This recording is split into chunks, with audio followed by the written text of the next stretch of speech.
Today, I'm stepping outside. Huh? I don't believe it. Shut up. You must have seen some shops with those shelves full of second-hand mangoes that, even though they are really cheap, they are titles you have never heard of in your entire life. So I thought, what if I take one of those and read it to the end? Yep, let's go.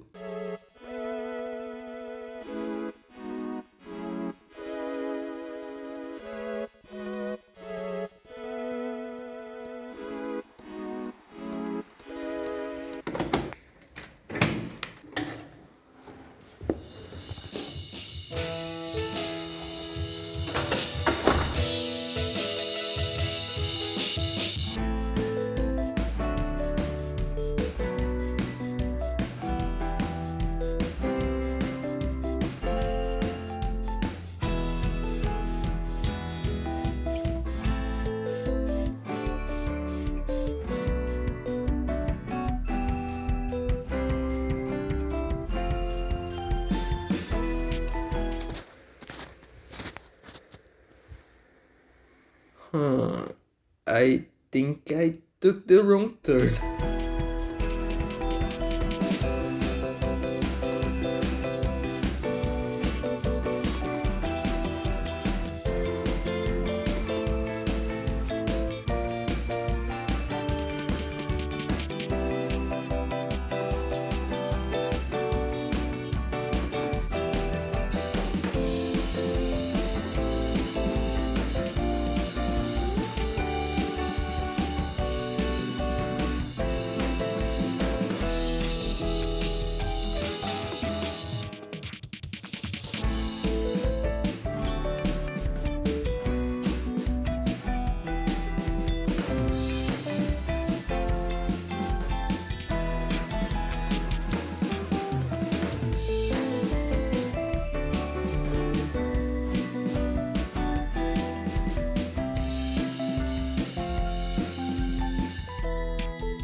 And we arrived. There's a rhino there. At this point, you must have already seen more or less where we are. For context, we are in Italy. So it's not going to be really $1, but you understand, right? Usually in the neighborhoods here, there are some small stores that have used books that you can go there and pick it up, leave your cash, and that's it. If you are interested, pick it up and take it. Some even for free. But in this case, you see up there, finger. See, the first means comics, the second is vinyl, like vinyl records, music, and the others are books and then DVD. This place is where we came to. There is one other side over there, there is a lot more stuff, but what matters is here. Back here is a bunch of comics, superheroes and stuff for those who are interested. And on this side there are the mangas, as you can see here. So I'm going to take a manga here, which I probably have never heard of, because there are some very obscure titles here. I will try to get at least the first manga, the number one, to help with the process. So I will take it and I come back with you.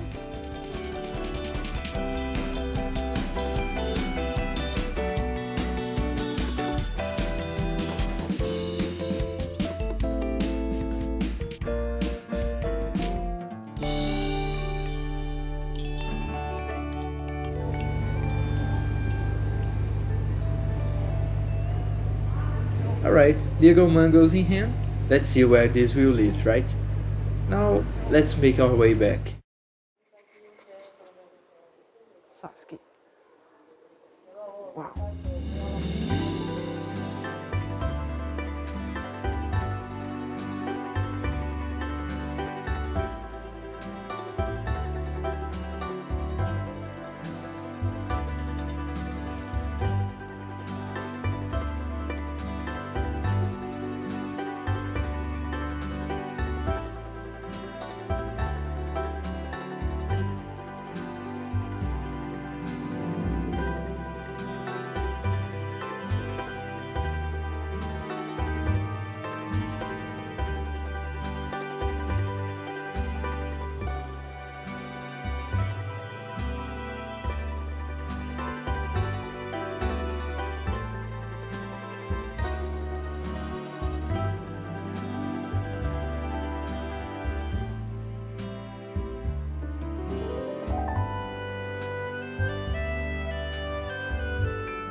Purple Panda.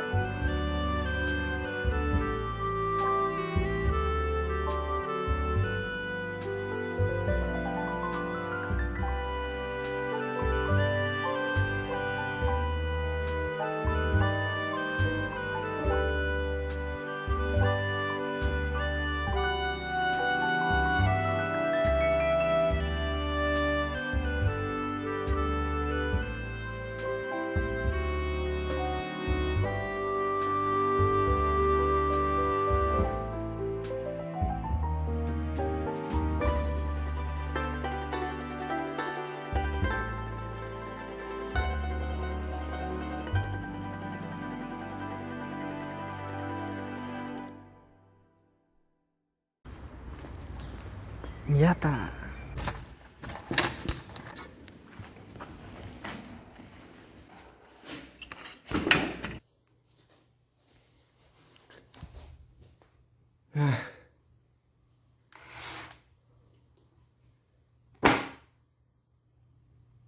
Well, I ended up taking two just in case. It was really hard to find some number 1 volumes in the middle of those that I showed you, because after all, I don't want to start this story in the middle, right? So the first one that I picked was Meteorite Breed by Harukashi. It seems to be very interesting. It has a very beautiful art. I thought it was kinda cool. Let's see if the story will be like that too. And the second one is Genzo. It has a slightly older art. You can see that it is an older title and it was made by Yuzo Takada. Let's see, so as I only intended to do one of them and now I have two here in my hand, I'm going to read this volume and this volume in its entirety. Whatever I find most interesting, I will read the rest of the story and let's see what happens from there. But first, let me read each one of these volumes here and when I finish them, I come back to you. So let's read these two first.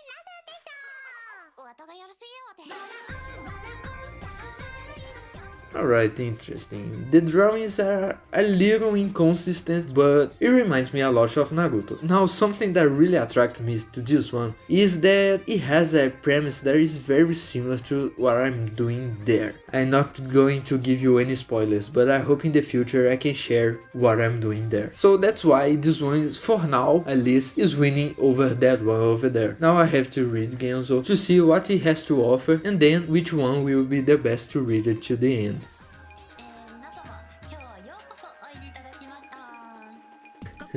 This one is not very safe for YouTube.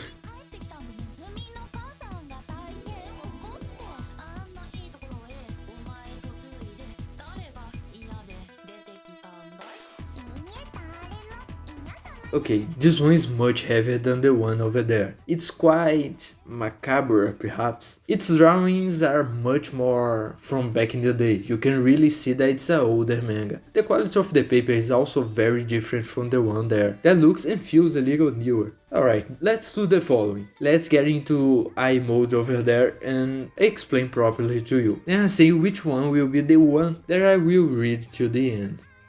Alright, I have already chosen which one I'm going to read, but before we go deeper into one of them, I will just talk a little about each one so you can have an idea of what they are about. Well, I look at these things now, okay? I didn't know any of this before I bought them. and I've literally never even heard of these stories before. But anyway, let's start with Genzo. I don't know if people will know about this, but in my country when I grew up, those street corner shops and newsstands used to sell magazines that talked about Japanese anime culture and all. I don't really remember the names anymore, but I think it's like Neo Tokyo or something like that. So usually in the middle of them there were one or two little posters the size of 4 A4 pages. I don't know, that you unfolded and rip it out of the magazine so you can use it and stick it to the wall. But 80% of the time, it was images of works that no one has ever heard before. Yeah, Genzo is the typical bizarre, edgy manga that would maybe appear on one of these posters. And nobody will ever use it because nobody knows what it is. Anyway, the real name of this work is Genzo Hitogata Kiwa. It's a manga from 1996 and it was made by the same author of Sensan Eyes and Blue Seed. In case you know, but I really don't think so. From what I managed to get from the first few chapters, it tells the story of Genzo. Oh, come on, really? A craftsman extremely skilled in making dolls in a different ancient Japanese era. But the situation gets a little tense when many of these dolls are so realistic that they are made with the likeness of real people, so that they can be used in different things, ceremonies, remembrance and such. The guy is so good at what he does that it's possible to fool people with his dolls and make these people think that it is really a living person with his puppetry. And that's the plot of it all. The story follows this guy and his various jobs that require him to make dolls for a bunch of different clients, for political, superstitious or religious purposes. Now, Meteorite Breed. Its true title is Meteod or Meteod. Its author used to make stories for Shonen Sunday, but they are not very well known, especially outside of Japan, much less than the author of Genzo. But I found her Twitter if you want to see it. Her artwork has certainly improved a lot since Meteorite Breed. Her biggest story is Yoshito-sama. She was also Yellow Tanabe's assistant, an author with a pretty cool story resume. You can search for yourself if you want to know more. I really expected that I would find that she was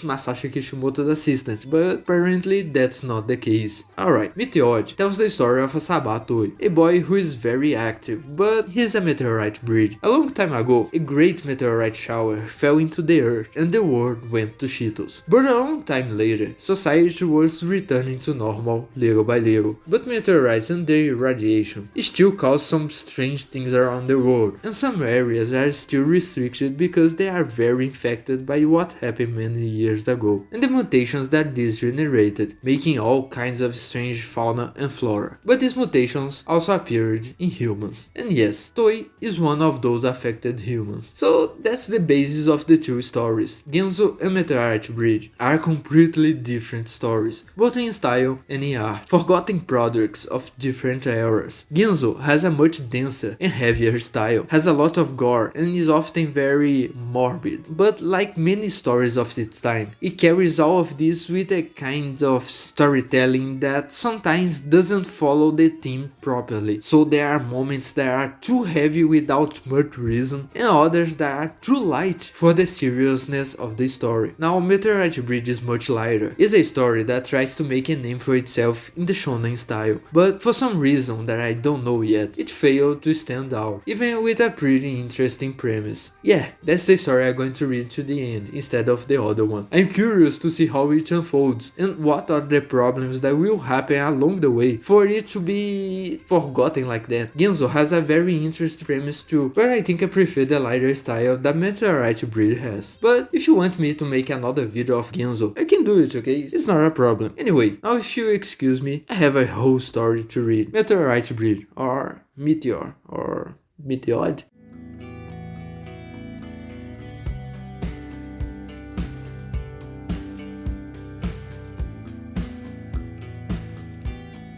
And so we came to the end of this journey. Meteodo. I think I spent more time going to buy the manga than actually reading it. It's a very quick read. It really doesn't waste your time and flows very well. When you realize it, it's over. But it shouldn't, as this story is pretty underground and hardly anyone knows about it, and probably the only places that you would find anything about are some pretty obscure Japanese forums. It's pretty hard to find any information about it. For you to have an idea of how unknown it is, most of the page of this work on my anime list was made by me. But anyway, by the way the story is created and starts to develop several plots to end so quickly, it's pretty safe for us to say that we have another Samurai 8 situation in our hands. Probably during its release, the story failed to keep its head above the water in the popularity rankings, and so it was cancelled before the author had the opportunity to tell everything she wanted. Meteod was the first work of hers to be serialized after several one-shots, which by the way, even though we barely have any information about her or their story, the Japanese made sure to mention in her Wikipedia that she has big breasts. My Japanese isn't that good enough to understand why that is, but alright. Unlike Kishimoto, Harukashi deals very well with this very discouraging situation of the imminent cancellation of the story, and even the story being cut very short, it's still very nice to read. Even though it could be more, it could have been much more developed, it remains interesting and holds you well throughout Toei's adventure. Well, as long as she can. Her characters, despite being too cliché, are cool. They don't stand out much, but they certainly don't get in the way of the story in any shape, and that's kind of the whole problem and benefit of Meteodo. Everything is cool, but nothing is really cool. Since we are all spoiled with endless choices of fantastic stories, a story just being good isn't enough to stand out and catch the public's eye. When you read Meteodo, you experience the creative growth and skills of the author. The drawings start out extremely inconsistent, going from all weird to some honestly beautiful squares in the same chapter.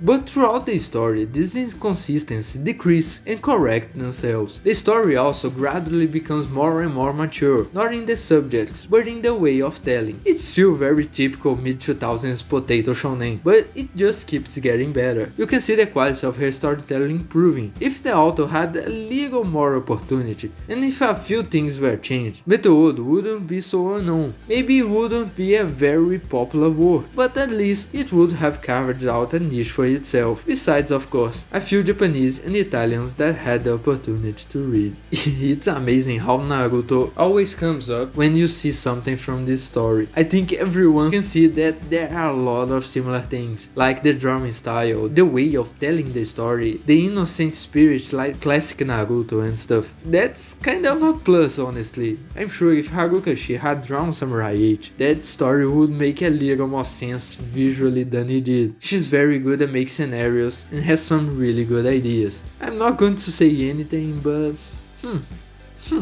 Meteodo is from 2007, just saying. But that's it, the summary of Meteorite Breed of Meteodo is this: a good story, but too normal to break the wall of popularity. A story that wasn't very audacious when it could during its serialization, but when the opportunity was snatched from underneath her feet, she didn't fall over and gave up, and she dealt with it as gracefully as possible in such a situation. A story that will neither surprise nor disappoint you. It's just a very comfortable piece of work that's worth giving a chance, because it's not often that you see something like this overlooked by just about everyone.